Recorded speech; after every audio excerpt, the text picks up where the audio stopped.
apologize if you hear my stomach growl. Okay, so today we are actually reading 3 chapters, I believe. Yep. We are going to be reading Volume 2, Chapters 5, 6, and 7. So we only have 1, 2, 3, 4, 5 more days left after today.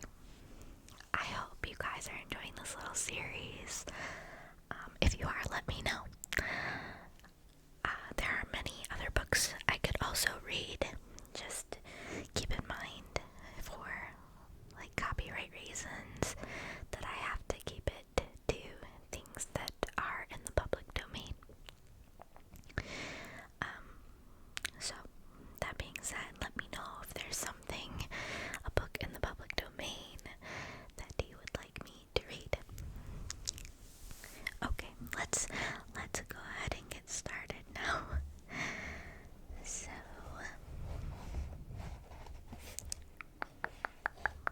okay, here we are. Chapter 5.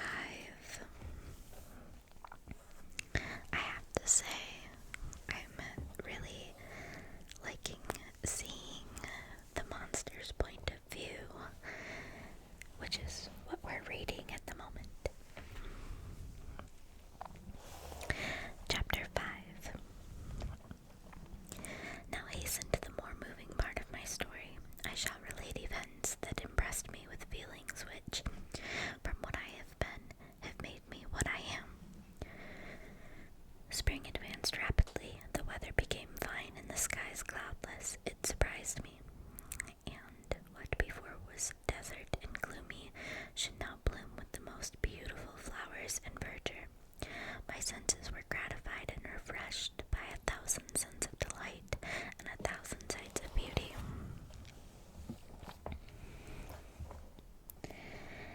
It was on one of these days when my cottagers periodically rested from labor, and the old man played on his guitar, and the children listened to him, that I observed the countenance of Felix was melancholy beyond expression. He sighed frequently, and once his father paused in his music, and I conjectured by his manner that he inquired the cause of his son's sorrow. Felix replied in a cheerful accent, and the old man was recommencing his music when someone tapped at the door. It was a lady on horseback, accompanied by a countryman as a guide. The lady was dressed in a dark suit and covered with a thick black veil.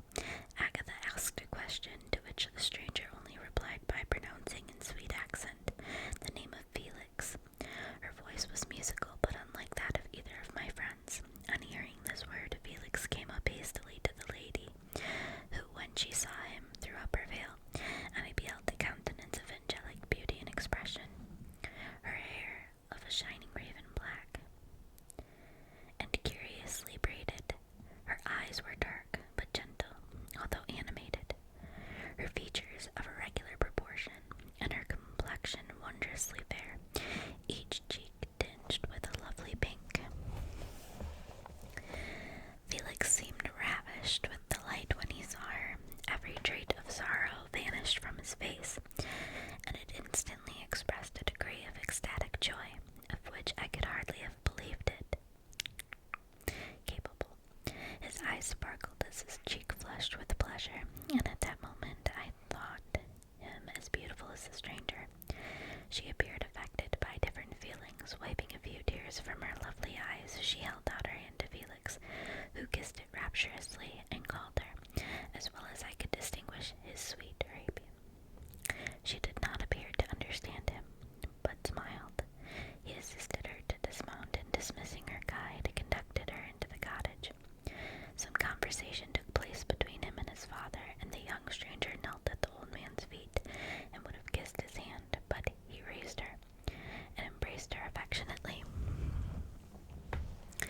I soon perceived that although the stranger uttered articulate sounds and appeared to have a language of her own, she was neither understood by nor herself understood the cottagers. They made many signs which I did not comprehend, but I saw that her presence diffused gladness through the cottage, dispelling their sorrow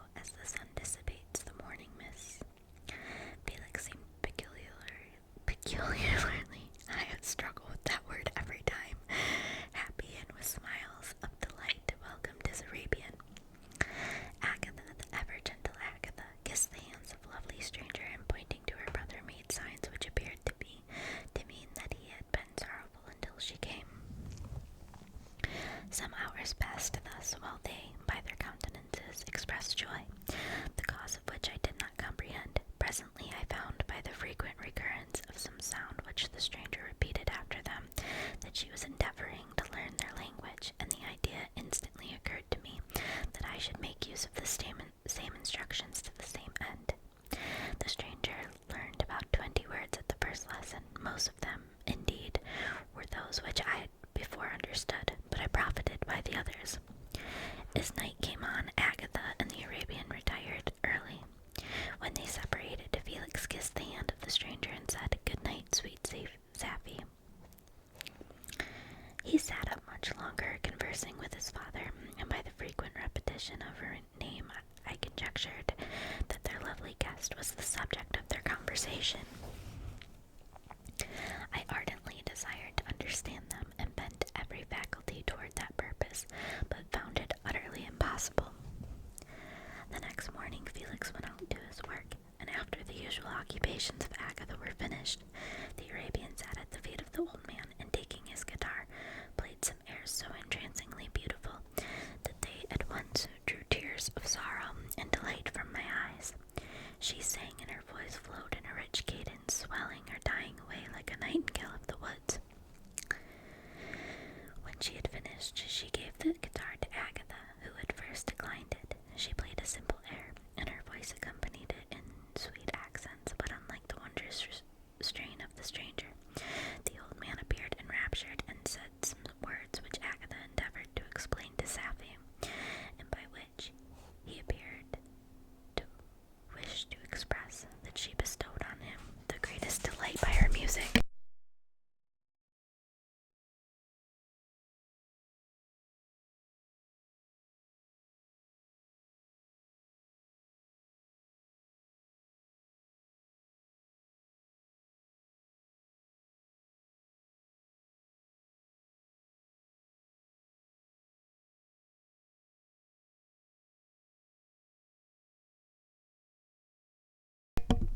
Sorry, I had to pause for a second. My dog was walking through the kitchen. Let's see.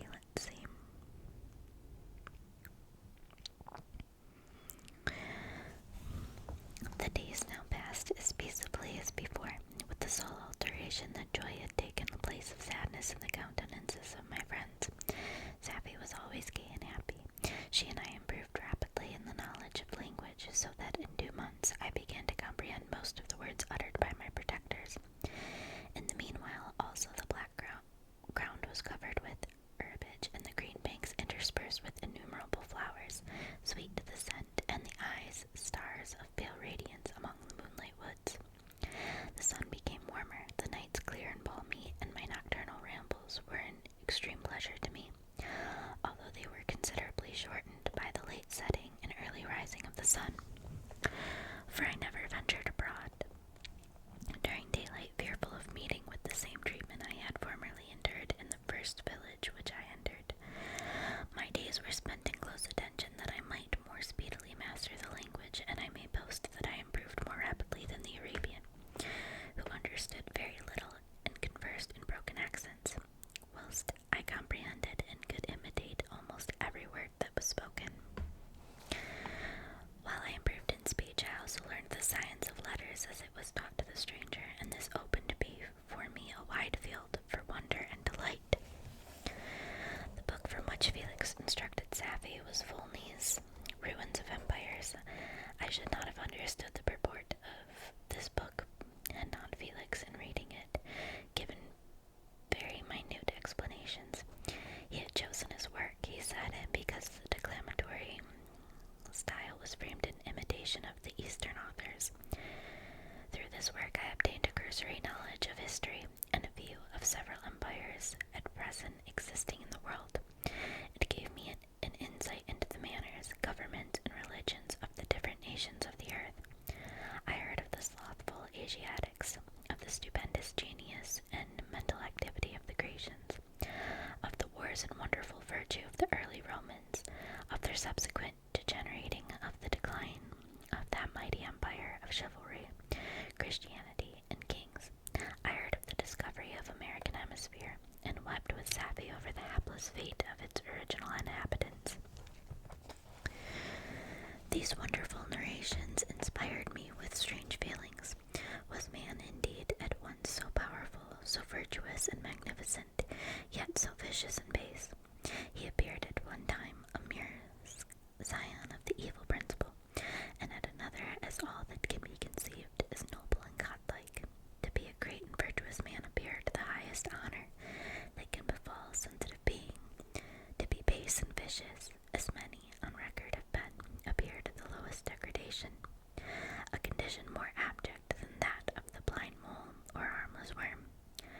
For a long time I could not conceive how one man could go forth to murder his fellow, or even why there were laws and governments. But when I heard details of vice and bloodshed, my wonder ceased, and I turned away with disgust and loathing. Every conversation of the cottagers now opened new wonders to me, while I listened to the instructions which Felix bestowed upon the Arabian. The strange system of human society was explained to me. I heard of the division of property, of immense wealth and squalid poverty, of rank, descent, and noble blood. The words induced me to turn towards myself. I learned that the possessions most esteemed by your fellow creatures were high and unsullied, descent united with riches. A man might be respected with only one of these advantages, but without either he was considered, except in very rare instances, as a vagabond and a slave, doomed to waste his powers for the profits of the chosen few. And what was I of my creation and creator? I was absolutely ignorant, but I knew that I possessed no money, no friends, no kind of property. I was besides endued with a figure hideously deformed and loathsome. I was not even of the same nature as man. I was more agile than they, and could subsist upon coarser diet. I bore the extremes of heat and cold with less injury to my frame. My stature far exceeded theirs. When I looked around, I saw and heard of none like me. Was I, then, a monster, a blot upon the earth, from which all men fled, and whom all men disowned? I cannot describe to you the agony that these reflections inflicted upon me. I tried to dispel them, but sorrow only increased with knowledge. Oh, that I had forever remained in my native wood, nor known, nor felt to be on the sensations of hunger, thirst, and heat. Of what a stranger nature is knowledge. It clings to the mind when it is once seized on it, like a lichen on the rock. I wish sometimes to shake off all thought and feeling, but I learned that there was but one means to overcome the sensation of pain, and that was death, a state which I feared yet did not understand.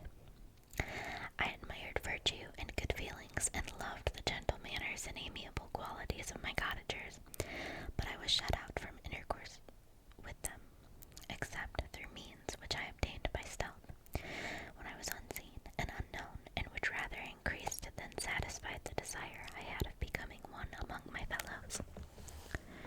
The gentle words of Agatha, and the animated smiles of the old man, and the lively conversation of the loved Felix, were not for me, miserable, unhappy wretch.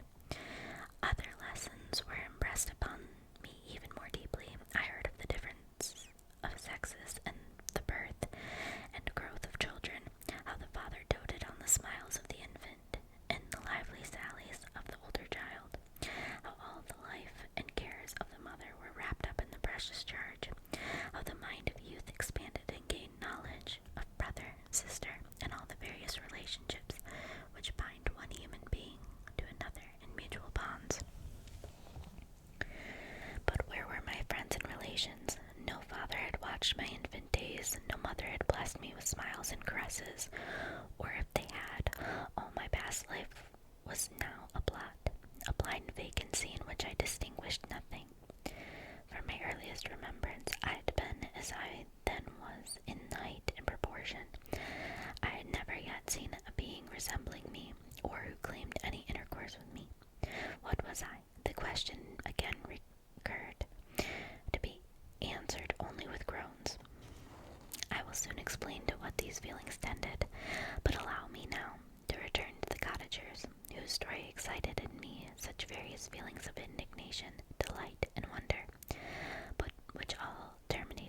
unconditional love and reverence for my protectors, for so I loved in an innocent, half-painful self-deceit to call them.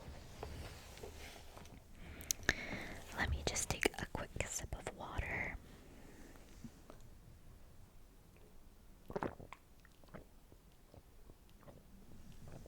Sorry, that was so loud.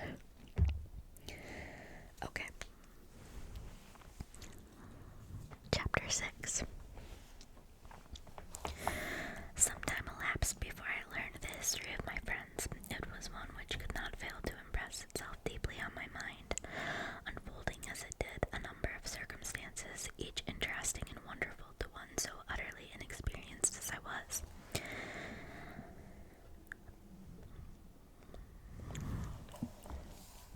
The name of the old man was DeLacy.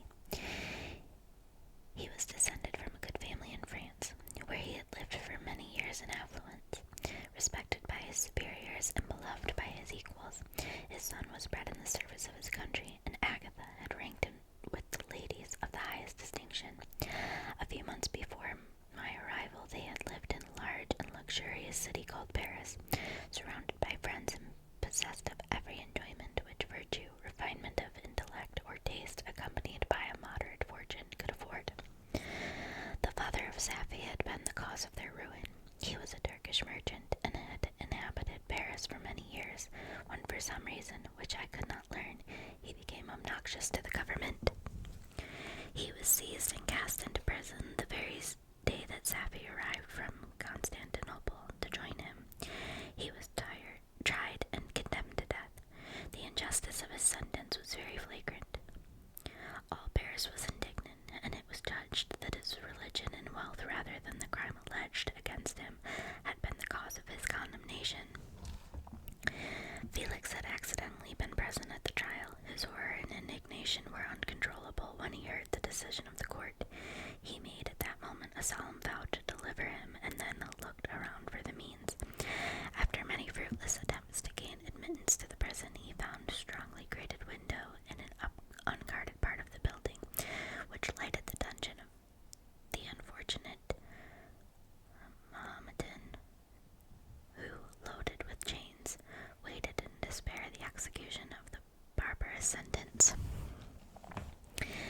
Felix visited the grate at night, and made known to the prisoner his intentions in his favor. The Turk, amazed and delighted, endeavored to kindle the zeal of his deliverer by promises of reward and wealth. Felix rejected his offers with contempt, yet when he saw the lovely Sapphi, who was allowed to visit her father, and who, by her gestures, expressed her lively gratitude, the youth could not help owning to his own mind that the captive possessed a treasure which would fully reward his toil and hazard. The Turk quickly perceived the impression that his daughter had made on the heart of Felix, and endeavored to secure him more entirely in his interest by the promise of her hand in marriage, so soon as he should be conveyed to a place of safety. Felix was too delicate to accept this offer, yet he looked forward to the probability of the event as to the consummation of his happiness. During the ensuing days, while the preparations were going forward for the escape of the merchant, the zeal of Felix was warmed by several letters that he received from his lovely girl, who found means to express her thoughts in the language of her lover by the aid of an old man, a servant of her father, who understood French. She thanked him in the most ardent terms for his intended services towards her parent, and at the same time she gently deplored her own fate. I have copies of these letters, for I have found means during my residence in the hovel to procure the implements of writing, and the letters were often in the hands of Felix or Agatha. Before I depart, I will give them to you. They will prove the truth of my tale, but at present, as the sun is already far declined, I shall only have time to repeat the substance of them to you. Sapphi related that her mother was a Christian Arab, seized and made a slave by the Turks. Recommended by her beauty, she had won the heart of the father of Sapphi, who married her. The young girl spoke in high and enthusiastic terms of her mother, who, born in freedom, spurned the bondage to which she was now reduced. She instructed her daughter in the tenets of her religion, and taught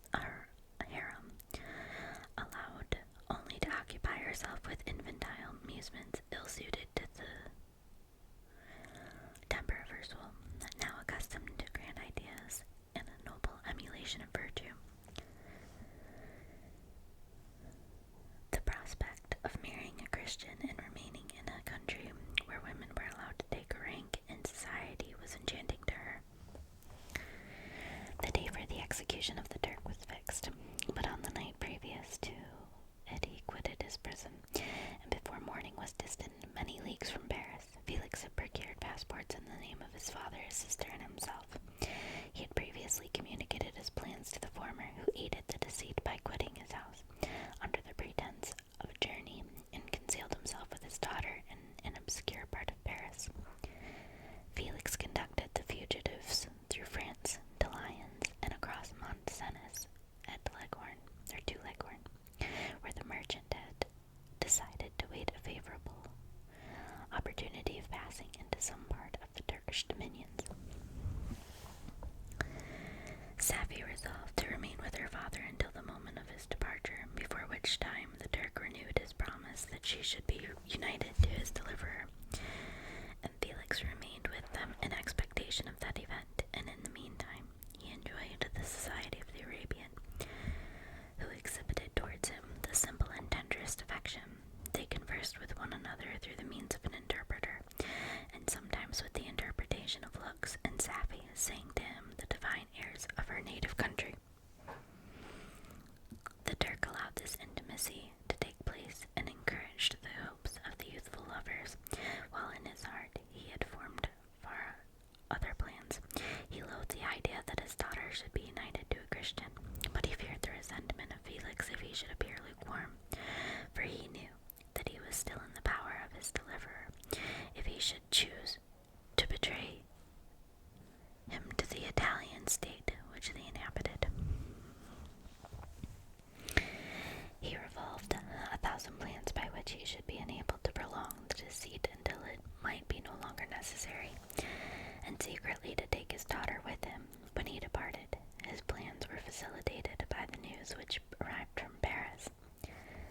The government of France were greatly enraged at the escape of their victim, and spared no pains to detect and punish his deliverer. The plot of Felix was quickly discovered, and De Lacy and Agatha were thrown into prison. The news reached Felix and roused him from his dream of pleasure. His blind and aged father and his gentle sister lay in noisome dungeon, while he enjoyed the free air and the society of her whom he loved. This idea was torture to him. He quickly arranged with the Turk that if the latter should find a favorable opportunity for escape before Felix could return to Italy, Safi should remain as a boarder at a convent at Leghorn, and then quitting the lovely Arabian, he hastened to Paris and delivered himself up to the vengeance of the law, hoping to free De Lacy and Agatha by this proceeding. He did not succeed. They remained confined for 5 months before the trial took place, the result of which deprived them of their fortune and condemned them to a perpetual exile from their native country. They found a miserable asylum in the cottage in Germany, where I discovered them. Felix soon learned that the treacherous Turk, for whom he and his family endured such unheard of oppression, on discovering that his deliverer was thus reduced to poverty and ruin, became a traitor to good feeling and honor, and had quitted Italy with his daughter, insultingly sending Felix a pittance of money to aid him, as he said, in some plan of future maintenance. Such were the events that preyed on the heart of Felix and rendered him, when I first saw him, the most miserable of his family. He could have endured poverty, and while this distress had been the meed of his virtue, he gloried in it. But the ingratitude of the Turk and the loss of his beloved Safi were misfortunes more bitter and irreparable. The arrival of the Arabian now infused new life into his soul. When the news reached Leghorn that Felix was deprived of his wealth and rank, the merchant commanded his daughter to think no more of her lover, but to prepare to return to her native country. The generous nature of Safi was outraged by this command. She attempted to expostulate with her father, but he left her, angrily reiterating his tyrannical mandate. A few days after, the Turk entered his daughter's apartment and told her hastily that he had reason to believe that his residence at Leghorn had been divulged, and that he should speedily be delivered up to the French government. He had consequently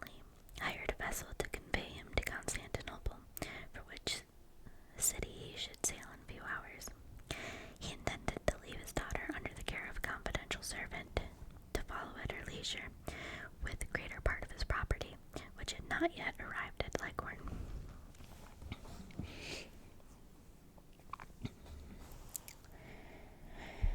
When alone, Savvy resolved in her own mind the plan of conduct that it would become her to pursue in this emergency.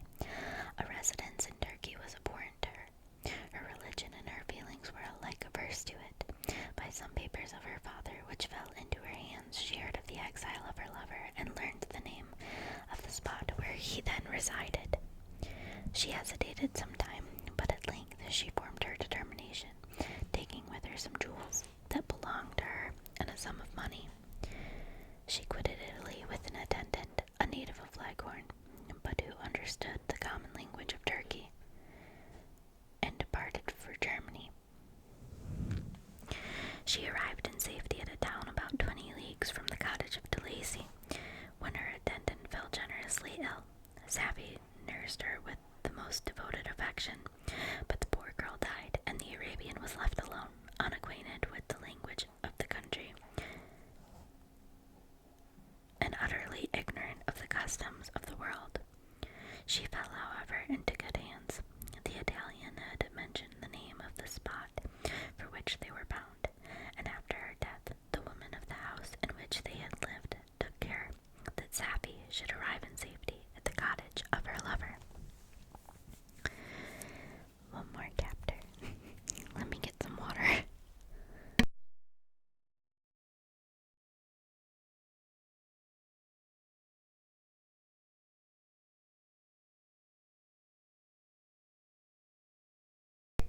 Okay.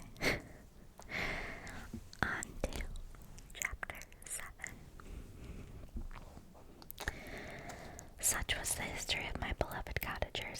It impressed me deeply. I learned from the views of social life which it developed to admire their virtues and to deprecate the vices of mankind. As yet, I looked upon crime as a distant evil. Benevolence and generosity were ever present before me, inciting within me a desire to become an actor in the busy scene, where so many admirable qualities were called forth and displayed. But in giving an account of the progress of my intellect, I must not omit a circumstance which occurred in the beginning of the month of August of the same year.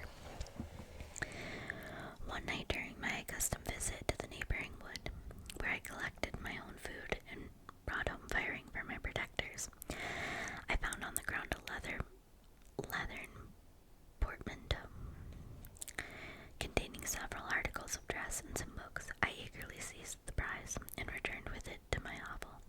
Fortunately, the books were written in the language, the elements of which I had acquired at the cottage.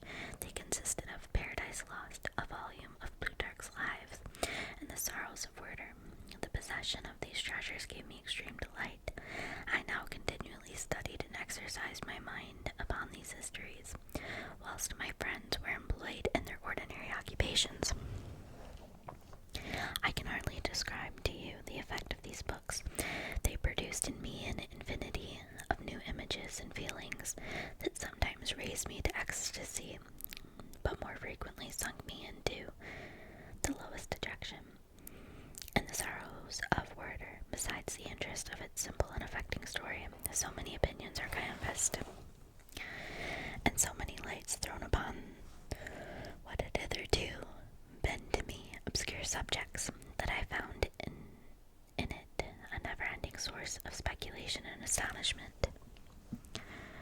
The gentle and domestic manners it described, combined with lofty sentiments and feelings which had for their object something out of self, accorded well with my experience among my protectors, and with wants which were forever alive in my own bosom. But I thought Werther himself a more divine being than I had ever beheld or imagined. His character contained no pretension, but it sunk deep. The disquisitions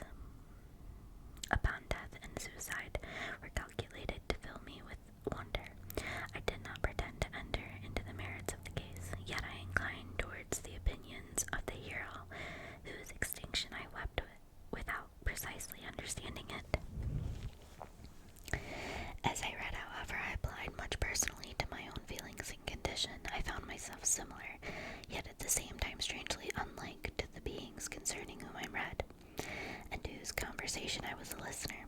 I sympathized with and partly understood them, but I was unformed in mind. I was dependent on none and related to none. The path of my departure was free, and there was none to lament my annihilation. My person was hideous, and my stature gigantic. What did this mean? Who was I? What was I? Whence did I come? What was my destination? These questions continually recurred, but I was unable to solve them. The volume of Plutarch's Lives which I possess contained the histories of the first founders of the ancient republics. This book had a far different effect upon me from the sorrows of Werther. I learned from Werther's imaginations despondency and gloom, but Plutarch taught me high thoughts. He elevated me above the wretched sphere of my own reflections to admire and love the heroes of past ages. Many things I read surpassed my understanding and experience. I had a very confused knowledge of kingdoms, wide extensive country, mighty rivers, and boundless seas. But I was perfectly unacquainted with towns and large assemblages of men. The cottage of my protectors had been the only school in which I had studied human nature, but this book developed new and mightier scenes of action. I read of men concerned in public affairs, governing or massacring their species. I felt the greatest ardor for virtue rise within me, an abhorrence for vice, as far as I understood the signification of these terms, relative as they were, as I applied them to pleasure and pain alone. Induced by these feelings, I was, of course, led to admire peaceable lawgivers, Numa, Solon, and Lycurgus, in preference to Romulus and Theseus. The patriarchal lives of the protectors caused these impressions to take a firm hold on my mind. Perhaps if my first introduction to humanity had been made by a young soldier burning for glory and slaughter, I should have been imbued with different sensations. But Paradise Lost excited different and far deeper emotions. I read it as I had read the other volumes which had fallen into my hands as a true history. It moved every feeling of wonder and awe that the picture of an omnipotent God warring with his creatures was capable of exciting. I often referred to several situations as their similarity struck me to my own. Like Adam, I was apparently united by no link to any other being in existence, but his state was far different from mine in every other aspect. He had come forth from the hands of God, a perfect creature, happy and prosperous, guarded by the especial care of his Creator. He was allowed to converse with and acquire knowledge from beings of superior nature, but I was wretched, helpless, and alone. Many times I considered Satan as the fitter emblem of my condition, for often, like him, when I viewed the bliss of my protectors, the bitter gall of envy rose within me. Another circumstance strengthened and confirmed these feelings. Soon after my arrival in the hovel, I discovered some papers in the pocket of my dress which I had taken from your laboratory. At first I had neglected them, but now that I was able to decipher the characters in which they were written, I began to study them with diligence. It was your journal of the 4 months that preceded my creation. You minutely described in these papers every step you took in the progress of your work. This history was mingled with accounts of domestic occurrences.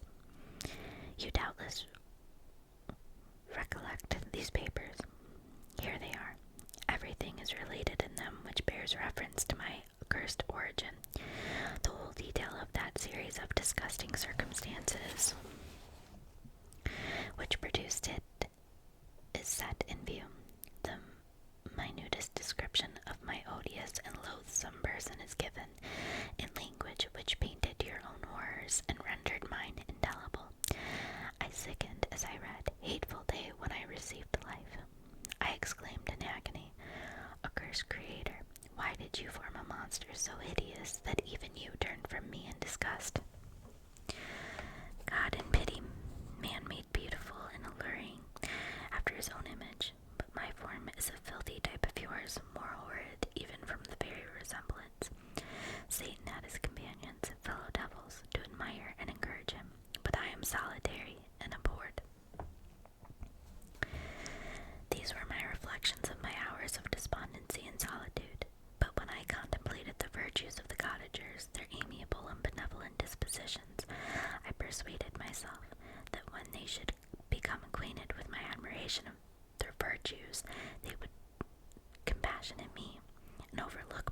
personal deformity.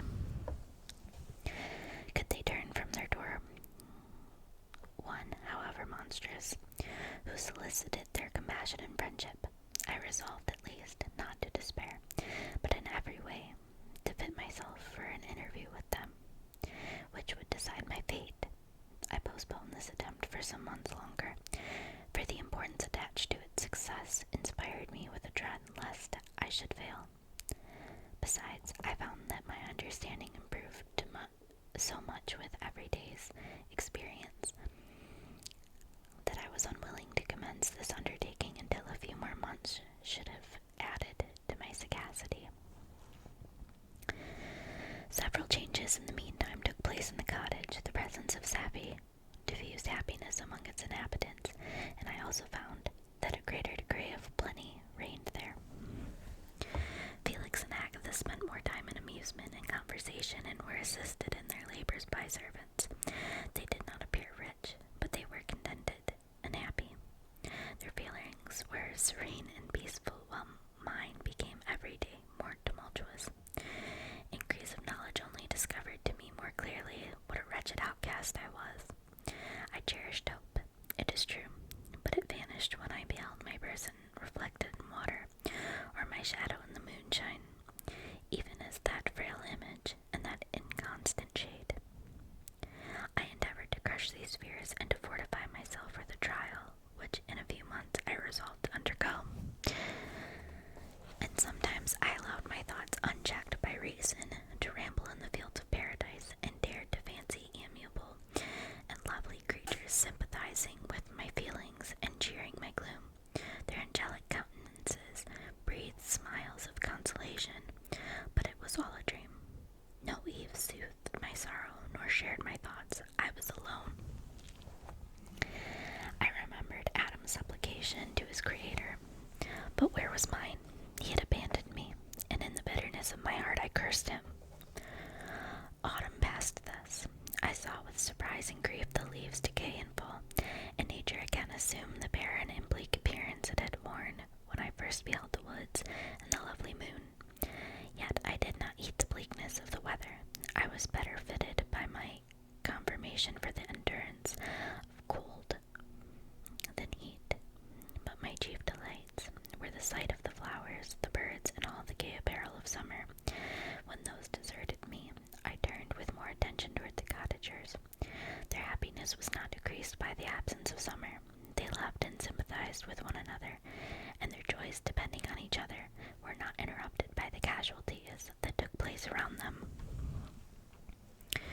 The more I saw of them, the greater became my desire to claim their protection and kindness. My heart yearned to be known and loved by these amiable creatures. To see their sweet looks directed towards me with affection was the utmost limit of my ambition.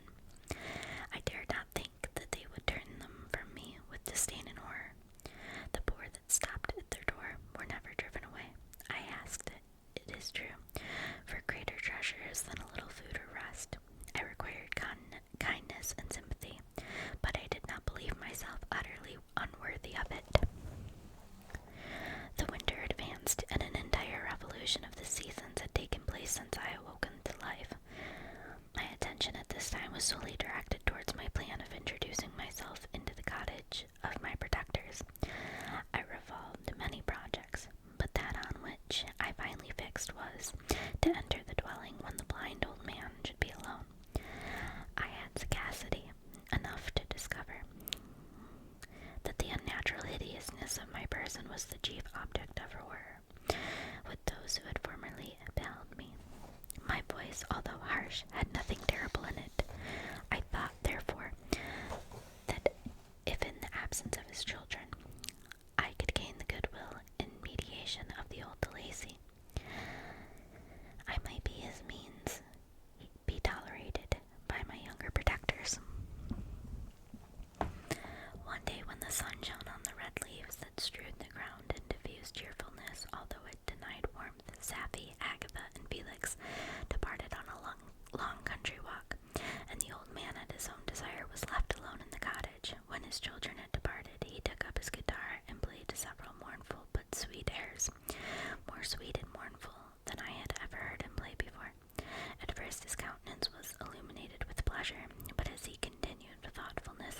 succeeded.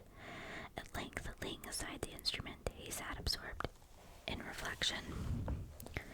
My heart beat quick. This was the hour and moment of trial which would decide my hopes or realize my fears.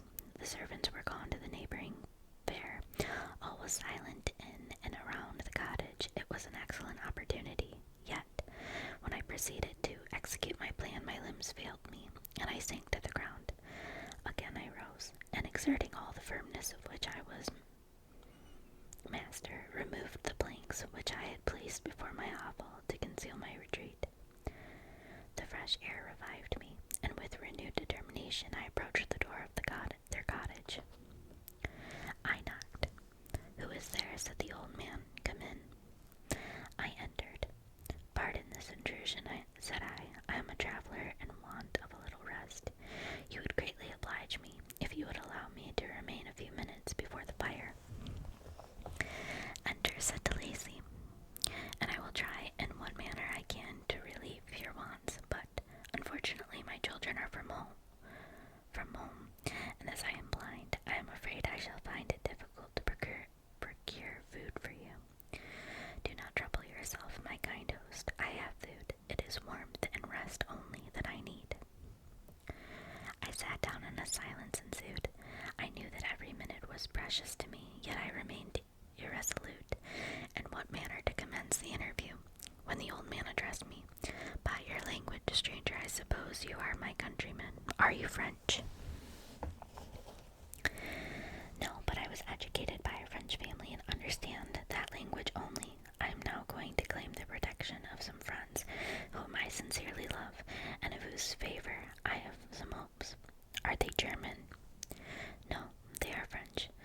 But let us change the subject. I am an unfortunate and deserted creature. I look around and I have no relation or friend upon earth.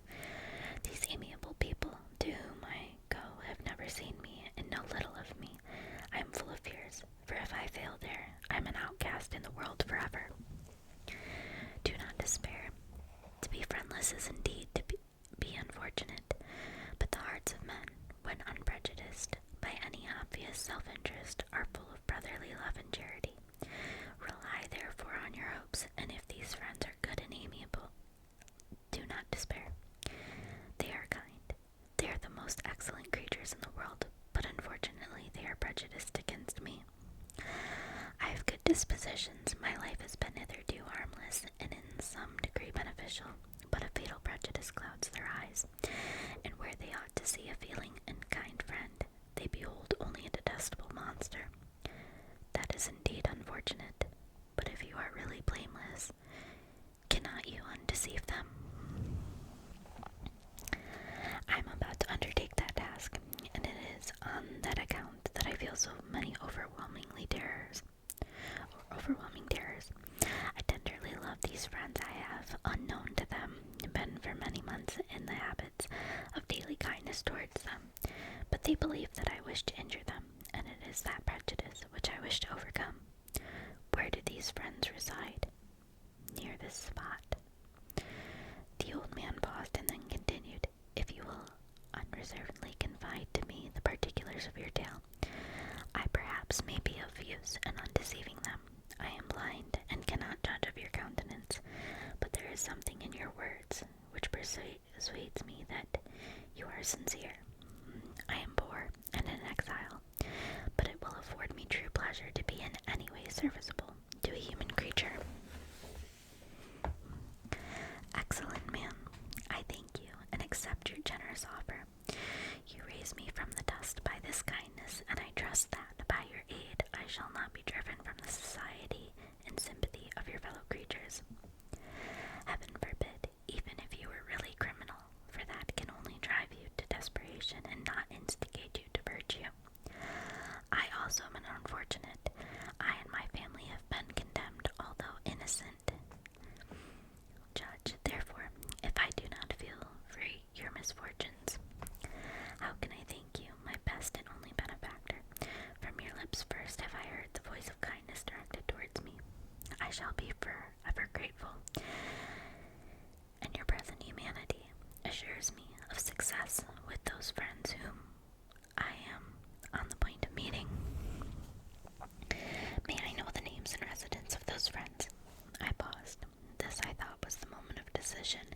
which was to rob me of, or bestow happiness on me forever. I struggled vainly for firmness sufficient to answer him, but the effort destroyed all my remaining strength. I sank on the chair and sobbed aloud. At that moment I heard the steps of